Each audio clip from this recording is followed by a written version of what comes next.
नमस्कार, आपण पाहत आहात डीएम न्यूज मराठी, आवाज Maharashtra. Finances funding their manufacture, procurement or distribution. Number 3, interstate and intrastate suppliers and commission agents. Number 4, transporters and vehicle operators, including agents who book or arrange transport. Number 5, godown operators, warehouse owners and store managers who knowingly store such products. 6th, wholesale dealers and distributors. 7th, sub-dealers and semi-wholesaler agents. 8th, retail sellers forming part of an identified organized network. And 9, any other person who knowingly facilitates, abets, conceals or assists any of the above. त्या इतक्या जणांविरुद्ध मोकोका वापरायचे ह्याच्यामध्ये आदेश आपण केलेले आहेत. त्याचबरोबर प्रिझम्पशन ऑफ एलिजिबिलिटी जी आहे ते फक्त याच्यावरती नाही तर प्रिझम्पशन ऑफ एलिजिबिलिटी हे आपण ज्यावेळेस म्हणतो की any one or more of the following is present, ते स्ट्रॉंग प्रिझम्पशन फेवर करणारं मोकोकाला हे प्रोव्हिजन वापरायचं. आणि no officer shall refrain without recording specific return reasons approved by joint commissioner. प्रिव्हिजनचं जे असेल त्याच्यामध्ये की इंटरस्टेट सप्लाय चेन और मॅन्युफॅक्चर नेक्सस हे आपल्याला वरती न्यायचं प्रिझम्पशन ऑफ एलिजिबिलिटीसाठी वापरायचं. Clandestine godowns, fake labels, dummy firms और फॉर्ज्ड इनव्हॉइसेस याच्यासाठी सुद्धा हा वापरायचा आहे. Simultaneous seizures across multiple districts pointing to a common syndicate त्याच्यासाठी सुद्धा वापरायचं आहे. करप्शन ऑफ इन्फोर्समेंट ऑफिशियल्स और intimidation of informants of witnesses यासाठी आपण वापरणार आहोत. Seizure value exceeding ₹10 lakhs in a single action or ₹25 lakhs cumulatively from the same account or network, and financial flows indicating systematic profiteering including hawala or benami channels याच्या सुद्धा आपण ते escalate करण्यासाठी हे सुद्धा प्रोव्हिजन त्याच्यामध्ये आपण वापरणार आहोत. याची ओरिजिनल ड्युटी आहे ते आपण फूड सेफ्टी ऑफिसरवरती देणार आहोत. डेजिग्नेटेड ऑफिसरच्या ड्युटी आपण याच्यात ज्याला असिस्टंट म्हणून त्यांना डिफाईन केलेल्या आहेत, जॉईंट कमिशनरच्यात केलेल्या आहेत. नेटवर्क वाईड प्रॉसिक्युशन करायचं हे आपण सांगितलं आहे. पार्शियल ॲक्शन घ्यायची नाही, कंप्लीट घ्यायची. आणि कॉन्फिस्केशन, अटॅचमेंट अँड फोरफिचरचं कसं करायचं ट्विन ट्रॅक स्ट्रॅटेजी ही पण त्याच्यामध्ये सांगितलेली आहे. त्याचं प्रॉसिक्युशन रजिस्टर मेंटेन करायचं सांगितलेलं आहे. बेलला अपोजिशन करायचं सांगितलेलं आहे. आणि procedure compliance with the criminal procedure code हे सुद्धा आपण मॅन्डेटरी केलेलं आहे. याचा सर्वांचा ऑब्जेक्टिव्ह जो आहे बेसिकली आपण मोका का वापरतोय कारण हा स्ट्रिंजंट लॉ आहे, आय अंडरस्टँड. आणि त्याचं म्हणूनच खूप थॉट करून विचार करून याच्यावरती कायद्याचे जे कलम आहेत, सेक्शन्स आहेत त्याचा अभ्यास करून this order is basically done to prosecute in the interest of food safety in violation but as an organized crime against public health. हा क्राईम पब्लिक हेल्थच्या अगेन्स्ट आहे. आणि आर्टिकल 47 ऑफ द कॉन्स्टिट्यूशन जे आहे ते स्टेटला मॅन्डेट करतं. That is where my order begins with. आणि तुम्हाला कॉपी मी देईलच, प्रेस नोट बरोबर ही कॉपी पण असेल so that you can go through that order. It says the article 47 of the constitution of India cast upon a state primary duty to improve public health and in particular to bring about prohibition of consumption of substances injurious to health. हे already आपण prohibit केलेलं आहे. त्याचं implementation व्हावं, public health improve व्हावं आणि public health जी endanger होते ते कंट्रोल करता यावं या दृष्टिकोनातून मोकोका कायद्याचे प्रोव्हिजन हे प्रोहिबिटेड आयटम जे 32 म्हणजे फसाई ऍक्टच्या सेक्शन 32 अंतर्गत जे आपण प्रोहिबिट केलेले आयटम आहेत त्यांच्यावरती आजपासून म्हणजे अगोदरच लागू करू शकलो असतं पण आज आपण ती ऑर्डर काढलेली आहे. And it will be implemented completely across the state of Maharashtra.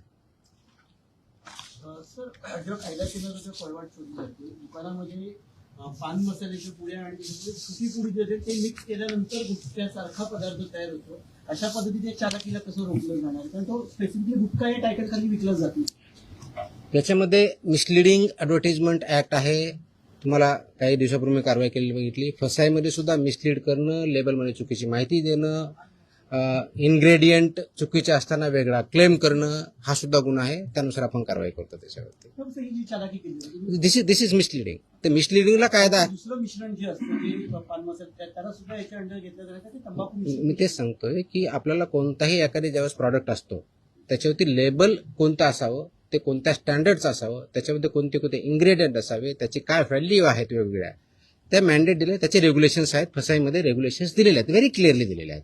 त्याचबरोबर ॲडव्हर्टायझिंग आणि मार्केटिंगचे सुद्धा रेग्युलेशन्स क्लिअरली आहेत.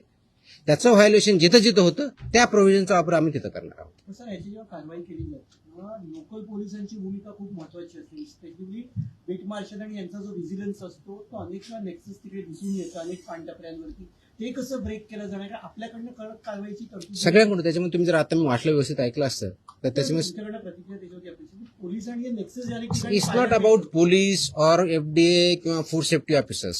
It is the holistic. याच्यामध्ये कंझ्युम करणारा आहे तेवढा जबाबदार आहे, विकणारा आहे तेवढा जबाबदार आहे, इन्फोर्स न करणारा आहे तेवढा जबाबदार आहे. जो कोणी जबाबदार असेल आपण त्याच्यावरती कारवाई करणार आहोत आणि स्ट्रिक्ट करतोय. तुम्ही गेल्या काही दिवसामध्ये बघितलं असेल, हा ज्यावेळेस प्रोहिबिट केला त्यावेळेसचा उद्देश हाच होता की it's a danger to public health.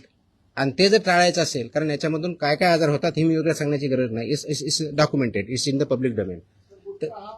ते करण्यासाठी आपल्याला स्ट्रिंजंट ऍक्टचे प्रोव्हिजन आपण आज का इन्व्होक करतोय? कारण जेवढ्या इफेक्टिव्हली आपल्याला करायचं होतं तेवढं होऊ शकलं ना. हा डेटाच्या आधारे तुम्हाला मी डेटा सांगतो, म्हणजे जस्ट फॉर इन्फॉर्मेशन आपल्याला हा एक असेल की आतापर्यंत गेल्या 10 वर्षात ऑलमोस्ट आपण FIR किती केलेले आहेत महाराष्ट्रामध्ये. 32चा FSSAचा जो सेक्शन प्रोहिबिट केलेला आहे याच्यावरती जे मॅन्युफॅक्चरर्स आहेत त्यांच्या विरुद्ध 260 मॅन्युफॅक्चरर्स FIR आहेत आपले. जे पुरवठादार आहेत सप्लायर्स ते 248 आहेत आणि पर्सन्स जे आहेत ते असे 190, असे 703 कोणते हे ते त्याप्रमाणे करतील. जे करणार नाही त्याच्यावर फसाई ऍक्टनुसार आपण त्याच्यावरती कारवाई करणार आहोत. आता हे standard over a period of time आले 2011 पासून आतापर्यंत जवळजवळ टोटल 28 प्रकारचे रेग्युलेशन किंवा स्टँडर्ड आहेत. त्याच्यातले 6 हे ऑथॉरिटीचे आहेत, मग 22 आहेत वेगळ्या प्रॉडक्टच्या बाबतीतले आहेत सगळे. त्याच्यातले बऱ्याचशा अंशी 6 ते 10च्या दरम्यान हे फूड अँड फूड प्रॉडक्ट्स लागतात. प्रत्येकाला मोर दॅन 1 लागतात. रजिस्ट्रेशन कंपल्सरी आहे, पण ते फूड कॅटेगरी जी असेल त्यांना ते लागतात. ते स्टँडर्ड्स आम्ही जास्त इम्प्लिमेंट करू, सॅम्पलही आम्ही वाढवू आणि त्याचबरोबर आम्ही हे सांगितलं की कंप्लायन्स करणं ही तुमची जबाबदारी आहे आणि इन्फोर्स करणं ही आमची जबाबदारी ॲज अ रेग्युलेटर म्हणून. ती इन्फोर्समेंट आमचं स्ट्रिंजंट होईल. त्याच्यामुळं आपण स्वतः आपल्या आदिनीचं ज्यांच्याकडून तुम्ही दूध घेता, जे चिलिंग सेंटर्स आहेत, जे तुमचे प्रॉडक्ट्स आहेत, तुमचे प्लांट्स आहेत, त्या ठिकाणी याचं कोणतंही व्हायोलेशन होणार नाही याची काळजी तुम्ही घ्या. आणि सबस्टँडर्ड असेल, अनसेफ असेल तो माल रिजेक्ट करा. तो तुम्ही वापरू नका, दुसऱ्याकडे वापरू देऊ नका. So that this unsafe, substandard, adulterated, misbranded असं कोणताही प्रॉडक्ट मार्केटमध्ये येणार नाही. त्यासाठी तुम्ही कार्यरत राहा आणि ते कंप्लायन्स करता की नाही त्याचं एन्फोर्समेंट आम्ही बघू आणि जिथं कंप्लायन्स होत नाही त्यांच्यावरती आम्ही स्ट्रिक्ट कारवाई करू. दिस वॉज द मीटिंग. तुमच्या कारवाईचं शेतकरी फार खुश आहेत. तुमच्या कारवाईच्या नंतर आठवडी तालुक्यामध्ये तुमचा दुधाभिषेक करण्यात आला. दुधाचे रेट वाढतील असं वाटतं? रेट माझ्या हातात नाही आहेत. वाढवणं हा इज अ फ्री मार्केट. त्याच्यामुळे दुधाचा किती रेट असावं ते डिमांड सप्लायवरती ठरलं जाईल. पण आपण अडल्चरेशन बंद करू शकलो, आपण सबस्टँडर्ड दूध बंद करू शकलो, प्रॉडक्ट्स बंद करू शकलो, तर ऑफकोर्स प्युअर दुधाला डिमांड वाढेल. ऑफकोर्स मार्केट फोर्सेसनुसार त्याचे जे काही परिणाम होते ते होते. आतापर्यंत ज्या कारवाया झाल्या, अनेक जप्त केलेला माल आहे तो टेस्टिंगसाठी पाठवण्यात आलेला आहे. किती माल येणे बाकी आहे? आता खास करून दूध किंवा दुग्धजन्य पदार्थ यांचे लवकर नाशवंत होतात. त्याचे आम्ही काळजी घेत आहोत. त्याचे जे पिरियड दिलेला आहे ड्रग्सच्या बाबतीत 60 दिवसाचा किंवा भारतीय नागरिक संहिता सुरक्षा संहिता 2023 याच्या अनुषंगाने ही ऑर्डर मी आज पास केलेली आहे. एक मिनिट मला बोलतो त्या माझं पूर्ण होऊ दे. पूर्ण झाल्यानंतर विचारा ना प्रश्न. सो ही कारवाई करताना हे प्रोव्हिजन्स आहेत.